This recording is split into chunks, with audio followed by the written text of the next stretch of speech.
नमस्कार. आज मी तुम्हाला छान अगदी बिटाचा उत्तप्पा करून दाखवणार आहे. त्याच्यामध्ये भाज्यांचा पण वापर केलेला आहे आणि बिटाचा पण वापर केलेला आहे. असं सुंदर मऊ लुसलुशीत बिटाचा उत्तप्पा तयार होतो कोणत्याही चटणीबरोबर किंवा अशी खोबऱ्याची चटणी त्याच्यावर खूप छान लागतो. तर त्याची आता आपण पुढची प्रोसेस बघूया. बघा, रवा आपण भिजत ठेवला आहे 10 मिनटासाठी. तेवढ्यात मी ही तयारी करून घेतली. थोडीशी कोथिंबीर, ओलं खोबरं घेतलं आहे अर्धी वाटी. तुम्ही सुकंही घेऊ शकता, नसेल ओलं तर. 4-5 लसणाच्या पाकळ्या घेतल्या आहेत. हिरवी मिरची चवीनुसार, थोडीशी चिंच घेतली आणि 2 चमचे कच्चे शेंगदाणे घेतले. भाजलेले असतील तरी घेऊ शकता. आणि ह्याच्यामध्ये आपल्याला चवीनुसार मीठ आणि साखर टाकायचं आणि थोडंसं पाणी घालून मिक्सरला छान मस्त अशी चटणी वाटून घ्यायची. तर मी ही आता वाटून घेते. आता हे बीट जे आहे ना, ते आपल्याला साल काढून घ्यायचं आहे. मागचं पुढचं हे कट करायचं आणि साल काढून घ्यायची आहे आपल्याला. हे आता बीट आहे ते कट करून घेतलं. हे आपल्याला मिक्सरला फिरवून घ्यायचं आहे. पहिलं हे थोडंसं मी फिरवून घेणार, पाणी न टाकता. नंतर मग त्याच्यामध्ये आपल्याला रवा आणि पोहे टाकायचे आहेत आणि मग एकसाथ फिरवायचे. हे बघा, पाणी न टाकता मी फिरवलं आहे. आता ह्याच्यामध्ये आपल्याला रवा, पोहे असं टाकायचं आहे. पोहे मस्त झालेत. आता हे पण टाकून घेऊया आपण त्याच्यामध्ये. फुलून ते अर्धी वाटी झालेत. मी पाववाटी घेतले होते. रव्याने पण आपलं बघा पाणी शोषलं आहे. पूर्ण रवा असा फुलला आहे बघा, मस्त अगदी. तोही घालूया त्याच्यामध्ये. पोहे टाकलेत. आता रवा टाकून घेते मी. रवा छान फुलला आहे बघा. आता आपल्याला अगदी थोडंसं पाणी लागलं तर आपण तेवढंच टाकायचं आहे, जास्त पाणी नाही टाकायचं. हे आता सगळं एकत्र फिरवलं का म्हणजे कसं मस्त अगदी एकमेकात सगळे जे आपले पदार्थ आहेत ते मिक्स होतील. आणि याच्यामध्ये टाकायचं आहे अर्धी वाटी मी दही टाकते. हे जास्त आंबट नाही आहे, मीडियम आहे, ते टाकायचं आहे. आणि आता आपल्याला हे फिरवून घ्यायचं. मिक्सर एकदम फुल भरला तेवढा तो फिरू नाही शकत, नाही तर बाहेर येईल ना मिक्सर लावल्याबरोबर. म्हणून मी हे काढून घेतलं आहे. 2दा आता मला ते फिरवावं लागेल. हे बघा, मी अजिबात पाणी नाही टाकलं आहे. नंतर आपल्याला पाहिजे तर आपण टाकूया पाणी लागलं तर. मला वाटत नाही लागेल असं. आता जे राहिलं आहे माझं ते मी फिरवून घेते. आता ही जी रेसिपी आहे ती हेल्दी आहेच. बीट टाकलं आहे आपण त्याच्यामध्ये, रवा, पोहे. आता मला त्याच्यामध्ये पाणी लागलं नाही कारण मी ते भिजवून घेतले होते. जर कोरडे घेतले तर कदाचित थोडंसं पाणी लागेल. आता ते मी अजून हेल्दी बनवण्यासाठी, म्हणजे मुलांना भरपूर अगदी पोटभर तुम्ही खाऊ घालू शकता. एक ढोबळी मिरची घेतली, अगदी बारीक चिरून घेतली आहे बघा.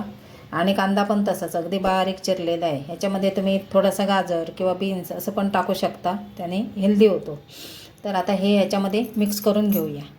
याच्यामध्ये चवीनुसार मीठ टाकूया आणि हे मिक्स करून घेऊया. सगळं छान असं मिक्स करून घेऊया. आणि ह्याच्यामध्ये तुम्ही खायचा सोडा किंवा मग इनो काही वापरू शकता. हे बघा, असं बॅटर झालेलं आहे, त्यामुळे मला पाण्याची गरज लागली नाही. मी ह्याच्यामध्ये अर्धा चमचा इनो घालते. त्याच्यावर थोडंसं आपण पाणी टाकूया आणि तो मिक्स करून घेऊया लगेच.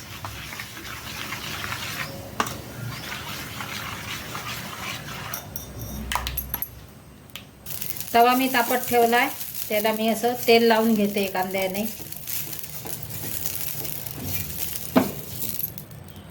आता याच्यावर आपण घालूया. तवा मस्त तापला आहे.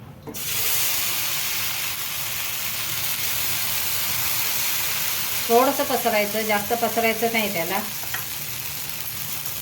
बघा, मस्त अशी जाळी पण पडली आणि छान असा फुलला आहे बघा. आता त्याला आपण पलटून घेऊया. हे बघा, हा माझा जुना तवा आहे, मी बदलला तो जो आहे तो पातळ आहे. त्यामुळे हा मी तवा दुसरा ठेवला आणि त्याच्यावर टाकला आहे. आता हे आपण पलटून घेऊया. बघा, मस्त आला आहे.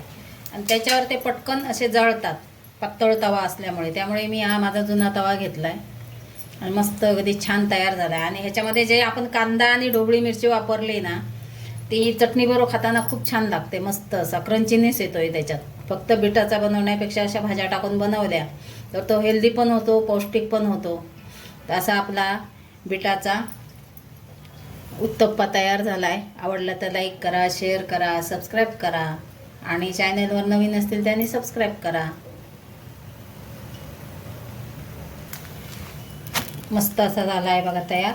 नक्की ट्राय करा आणि सबस्क्राईब करायला विसरू नका, लाईक करायला विसरू नका. आता दुसरा पण घालूया आपण.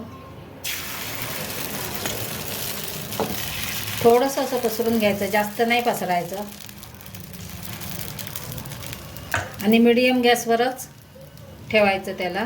कारण काय आहे, दही वापरलं आहे. जर मोठा गॅस असेल ना तर तो खालून जळतो. मग थोडंसं असं वरून तेल टाकते मी, अगदी बारीक.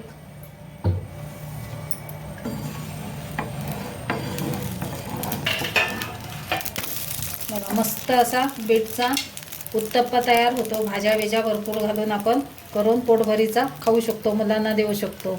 आणि हे सकाळीच खाल्लं पाहिजे असं काही नाही. तुम्ही दुपारी जेवणाचा कंटाळा आला आहे रोजच्या, तरी तुम्ही हे करून खाऊ शकता. असा आपला बीटचा उत्तप्पा तयार झाला आहे. बीट उत्तप्पा तयार झाला आहे. त्याच्याबरोबर अशी चटणी केली आहे मी. तुम्ही कोणत्याही चटणीबरोबर खाऊ शकता, पण ह्या चटणीबरोबर तो खूप छान लागतो. तर असं आपली ही रेसिपी पूर्ण झाली. धन्यवाद.